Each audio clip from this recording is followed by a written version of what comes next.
ever get that feeling. Yeah. Even when you look at it all and things seem pretty good, like you've got the success, the achievements, but there's still this little nagging sense that something's missing. Oh, yeah. Like you're on a path doing all the right things, but deep down, you're not entirely sure it's actually your path. I know exactly what you mean. It's a feeling I think resonates with a lot of our listeners, the driven leaders and entrepreneurs, always pushing forward, always striving.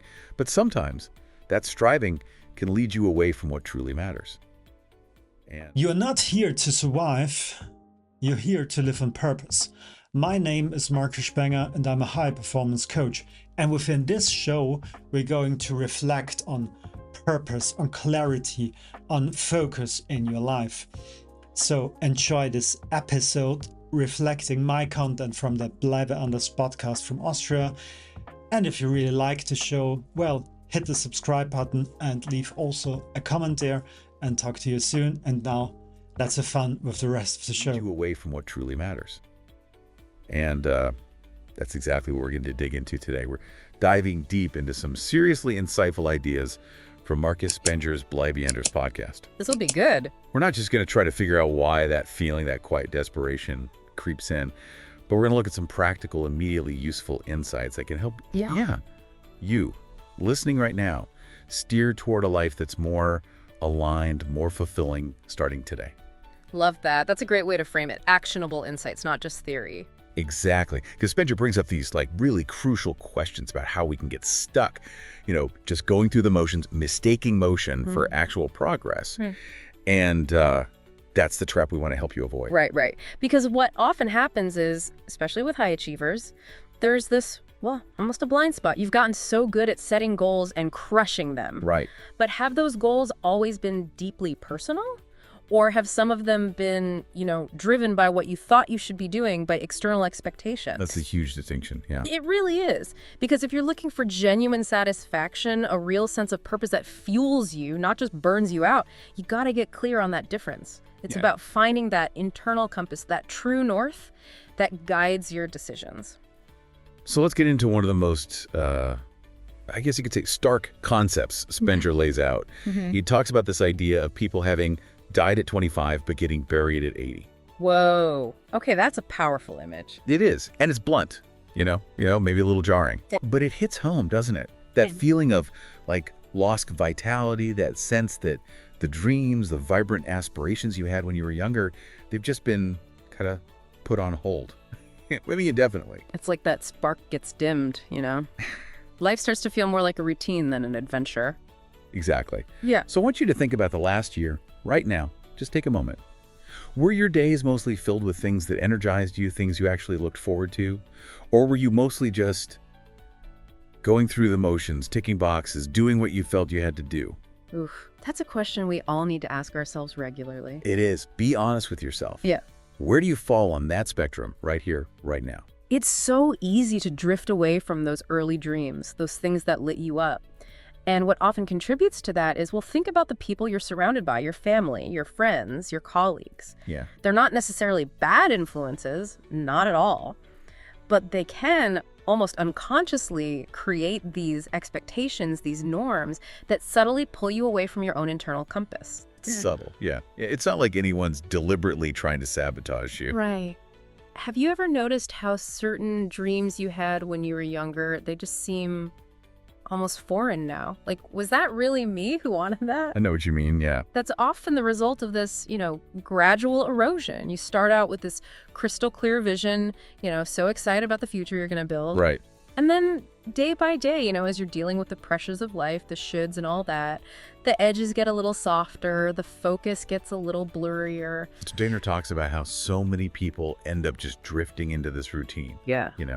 One that doesn't truly resonate with who they are, with what they really want. Yeah. You go on autopilot, and it's only in those quiet moments when things slow down that you realize, wait, something's off here. Exactly. Maybe you get sick, or you have a loss, or something just disrupts your usual routine.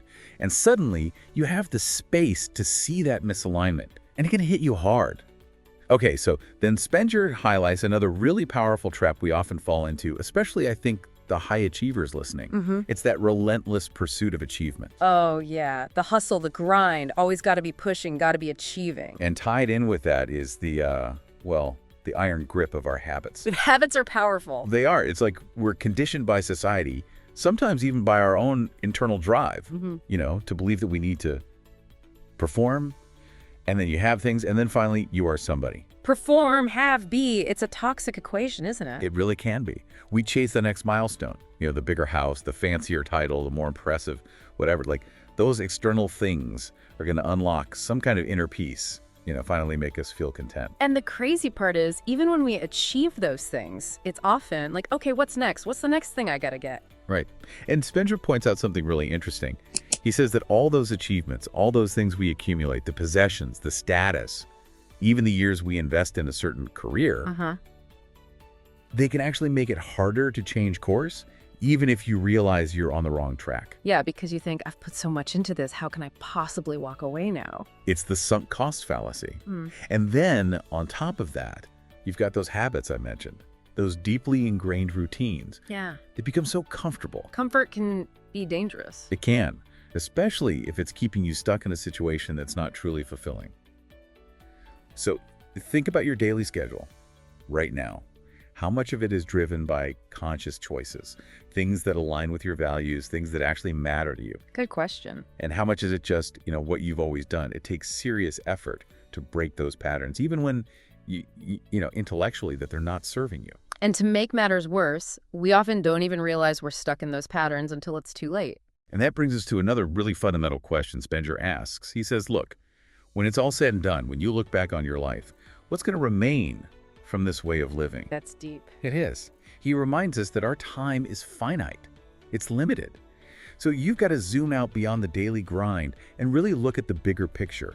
What kind of impact do you want to have? How will you be remembered, not just in your career, but as a person? He's really pushing us to confront our own mortality, isn't he? He is. Yeah. And to make conscious choices that are aligned with our values and our purpose. All right, so Spenger then dives into this, well, it's an Austrian saying, pass schon. And it's tricky to translate directly, but it basically means It fits, it works, or even just like, it's fine. yeah.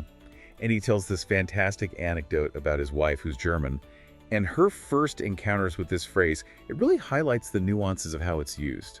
Like sometimes it's just a way to avoid a potentially awkward conversation, you know, resist digging deeper into a situation, or maybe even avoid admitting that you're not actually satisfied. Right. It's like a verbal shrug. Let's not rock the boat. Exactly.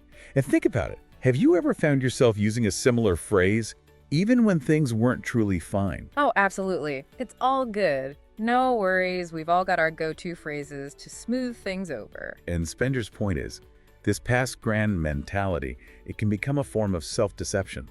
We convince ourselves that we're okay with things as they are, when deep down we might be yearning for something more. It's like we're settling for good enough when we're capable of so much more. And that's the key takeaway here.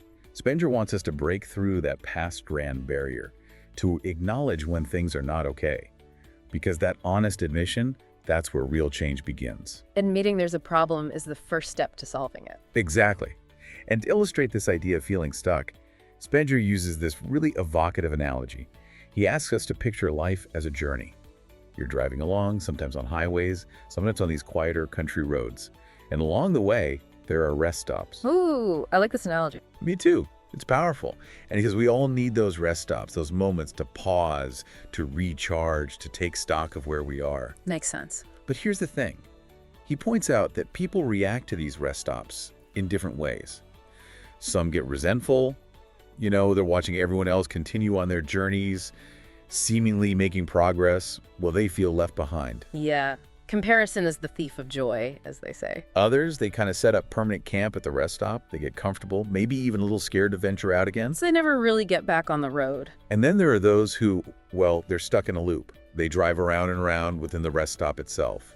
They never actually take an exit and head off in a new direction. Lost in the in-between. So I'm curious, which of these resonates with you right now? Is there an area in your life where you're feeling stuck at a rest stop? That's a good question to ponder. Are we resting and recharging, or are we just stuck? And Spenger's key point is, if you want a different destination, if you're feeling that rut, you got to be willing to take a different exit, to choose a new direction, even if it feels a little scary, a little uncertain. It's about taking that leap of faith, trusting that you'll figure it out as you go. Now, Spenger then goes into the role of social dynamics in all of this. And it's something we often don't even realize is influencing us. He reminds us that, as humans, we crave connection. Right. We're social creatures. We want to belong. And that desire to fit in, to be part of a community, it's deeply rooted in our survival instincts. Yeah, it makes sense from an evolutionary standpoint. But here's the thing. That very same instinct, that desire to belong, it can sometimes lead us down paths that aren't truly our own. Because we're trying to please others, to fit in with the group. Spenger talks about this tendency to try and impress people, sometimes even people we don't actually like or respect that much. Happens all the time. And often, we do it by using resources we don't really have.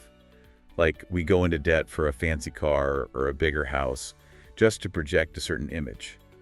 And for what? For fleeting external validation. It's like we're chasing after something that doesn't even really exist. And it's exhausting, isn't it? Always trying to keep up appearances, even if it means stretching ourselves thin.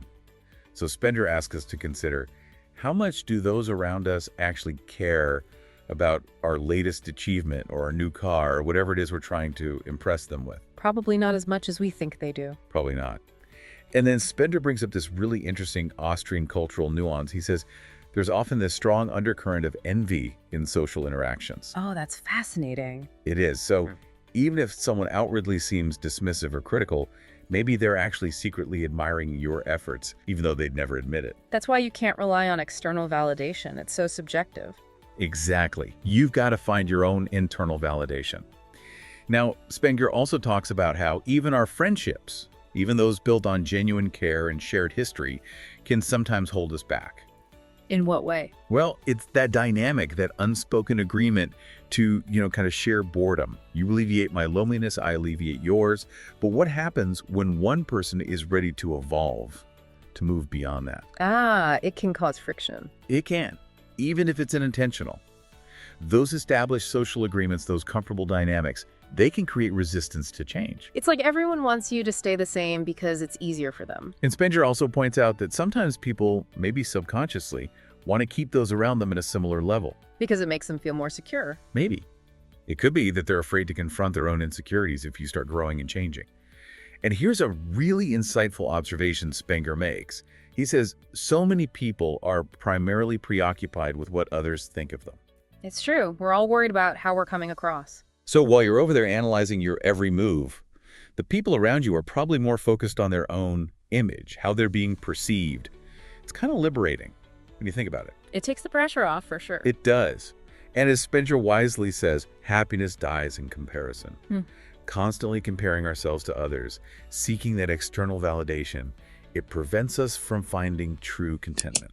It's a recipe for misery. And this all leads into one of Spenger's, it's a very visual concept. He talks about breaking down the Lattensäulen, which literally translated means picket fences. Picket fences. Okay, that's interesting. He uses it as a metaphor for all those accumulated experiences, judgments, and beliefs that can, over time, start to cloud our vision, limit our perception of what's truly possible for us. I see. So the Lattensäulen are like these mental barriers we build up. Exactly. Think of it like this. With each passing year, with every significant experience, both good and bad, we're adding another slat to those fences. We're enclosing ourselves in these assumptions, past hurts, limiting beliefs. And the denser those fences get, the less light can get through. Fewer opportunities, fewer fresh perspectives. It's like we're trapping ourselves in our own little world. And that brings us to what is, I think, the most crucial element of living a truly fulfilling life. It's about finding your fundamental why. Yes, your purpose, your reason for being. Spenger quotes Nietzsche, or maybe it was Viktor Frankl, but the quote is, "He who has a why to live for can bear almost anyhow." That's so powerful and so true. It is. And Spenger's question to us is, what is your why? What's that core purpose that gets you out of bed in the morning with genuine excitement? That gives your work, your relationships, your entire life real meaning. For the driven people listening, tapping into that why, that's the ultimate source of sustainable success and well-being. It's the fuel that keeps you going when things get tough. Exactly. And Spenger suggests looking into resources like the book, Big Five for Life. It's a great starting point for that exploration. And he makes a really important point. He says, Despite all the personal development advice out there, there's actually not a lot of guidance on how to actually discover your why. It's true, we get all this advice on goal setting and productivity, but not so much on figuring out what we actually want to achieve in the first place. And finding your why, it's not just some abstract philosophical thing, it has tangible benefits. It leads to greater satisfaction, clearer communication, and a deeper sense of fulfillment. So, to sum it all up, what we've learned from Spenger's talk is that we need to be aware of the potential for quiet desperation in our lives. Especially for those of us who are driven, ambitious, always striving for more. We need to be honest with ourselves about those past attrition moments. Are we truly okay with things as they are, or are we settling? We need to look at those metaphorical rest stops and decide if it's time to get back on the road, to choose a new direction. And most importantly, we need to find our why, that core purpose that gives our lives meaning and direction. So here's a question for you to ponder this week. If you knew with absolute certainty that you couldn't fail and you didn't care what anyone else thought, what's one significant action you would take right now? Or what would you finally stop putting up with? That's a question worth reflecting on. And if you're intrigued by Spenger's ideas, you can find his Bleibanders podcast on any podcast platform. It's definitely worth checking out. It is. Thanks for listening. Until next time. Ready to stop chasing and start living? Book your free clarity call at markusspenger.com or download your free clarity report to gain focus, build inner strengths, and live with direction and purpose. Because, life is too short to just function. It's time to lead from within. Be bold, be clear, be you.